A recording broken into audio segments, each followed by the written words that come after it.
સનાતન ધર્મ છે એ 6 અલગ અલગ દર્શનોથી બનેલું છે, જે છે ન્યાય, વૈશેષિક, સાંખ્ય, યોગ, વેદાંત અને મીમાંસા. પરંતુ આ 6 દર્શનોના મૂળમાં શું છે, એનો સ્ત્રોત શું છે? તો એનો સ્ત્રોત વેદો છે.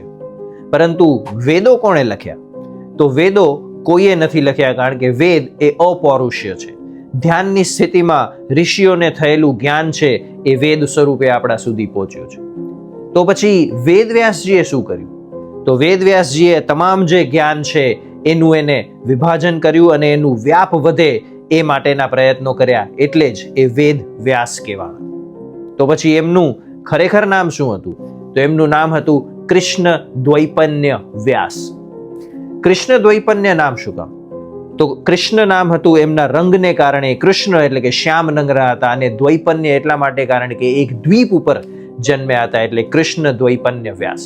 અને આ એ જ વ્યાસ છે જેમણે આપણે મહાભારત આપી, અને 18 પુરાણો પણ મહર્ષિ વેદવ્યાસે જ આપ્યા.